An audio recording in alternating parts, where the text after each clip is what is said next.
etika kan kasus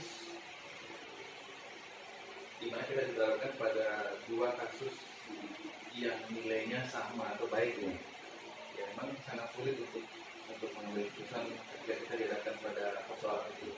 Nah kalau misalnya dihadapkan pada persoalan buku dan moral kan sangat mudah mengidentifikasi. Nah ketika kita dihadapkan pada kasus dilema etika ini memang cukup berat untuk mengambil keputusan karena semuanya dalam kondisi baik. Nah untuk mengambil keputusan ini saya tentu tidak sendirian untuk mempertimbangkannya. Saya mungkin memanggil beberapa teman guru atau atasan untuk mendiskusikan hal ini. Mungkin seperti itu. Jadi intinya di sini kita diperhadapkan antara dua pilihan yang sama benar, Pak ya. Iya. Nah, kalau dilema etika, kalau misalnya dia termasuk kehidupan moral, berarti pilihan itu ada benarnya dan ada yang salah, Pak ya. Benar dan salah itu agak mudah. Kalau semua sama benar ini yang repot, Pak. Iya, oke. Terima kasih ya. Oke, Pak. Jadi tentu Pak di dalam menghadapi kasus tersebut tentu ada dua kepentingan. Nah, di dalam kepentingan itu, apakah Bapak di dalam mengambil keputusan itu melibatkan teman lain atau bagaimana?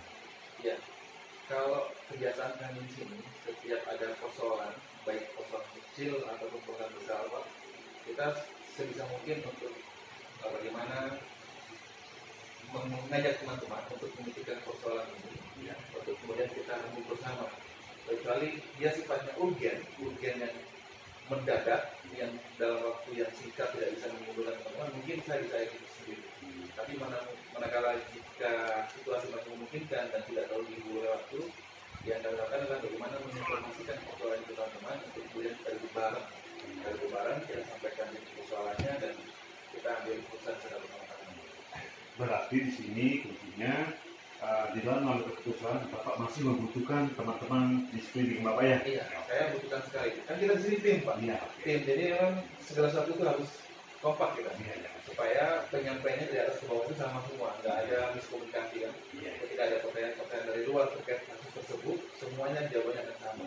Jadi ada semacam penguatan Pak ya, penguatan di dalam pengambilan keputusan. Betul sekali, Pak. Ya. Oke. Jadi gini Pak, selama ini ketika Pak Kasek menghadapi kasus dilema, cara efektif dalam pengambilan keputusan ini bagaimana? Biasanya kan di dalam pengumpulan teman-teman, mungkin apakah teman-teman yang ada di sekeliling Bapak itu merespon apa yang Pak sampaikan nanti Pak atau bagaimana gitu? Ya. Jadi setiap persoalan kita coba sampaikan dulu persoalan secara detail. Yang penting teman-teman paham dulu persoalannya. Ya, kalau semua teman-teman paham kan kemudian teman-teman mulai mengajukan pendapat-pendapatnya. Dan dari pendapat teman-teman itu kemudian kita pilih mana yang paling terbanyak mendekati kebenaran itu untuk kebaikan bersama. Iya, jadi kita masih bersifat kemanfaatan Pak ya, kemanfaatan lebih banyak. Lebih banyak. Ya. Jadi mana keputusan yang sekiranya memberikan efek positif kepada lingkungan sekolah atau warga sekolah, itu yang kita mengambil. Jadi di sini boleh dikatakan di dalam pengumuman Bapak masih yang berikutnya kita belajar teknik mengambil keputusan secara bersama dari semua tim. Jadi itu hal yang kita dapatkan. Yang berikutnya setiap persoalan itu kita segera selesaikan supaya semua persoalan segera terbaik supaya tidak terjadi permasalahan sehingga kita dalam menjalankan sekolah itu bebannya selalu ringan. Setiap ada persoalan eksekusi. Jadi mungkin seperti itu. Iya, oke. Jadi kuncinya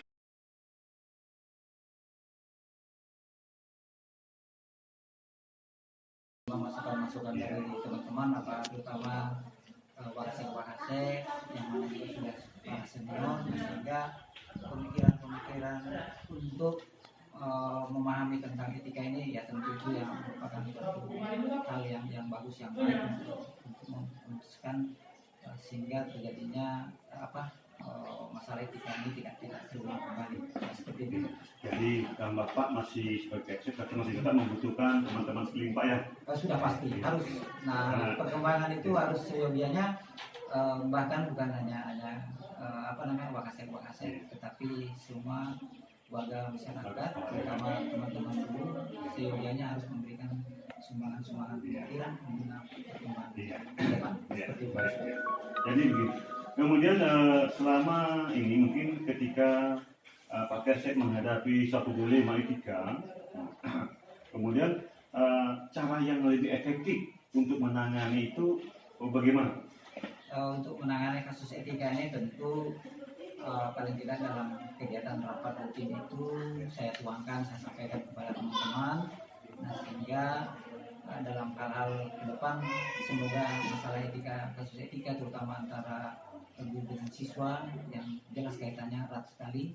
Nah, sehingga mudah-mudahan dari penyampaian rutin setiap bulan dalam pertemuan rapat saya sampaikan tidak akan terjadi, tidak akan berulang atau bahkan tidak akan terjadi seperti itu. Kira-kira seperti itu. Iya, jadi bagus sekali Pak. Kemudian mungkin supaya ada mungkin untuk pertanyaan terakhir ini Pak. Selama Bapak memimpin suatu institusi atau sekolah, tentu Bapak dalam mengambil suatu kebijakan, bahkan kebijakan itu sudah banyak dituangkan, bahkan sudah disampaikan kepada guru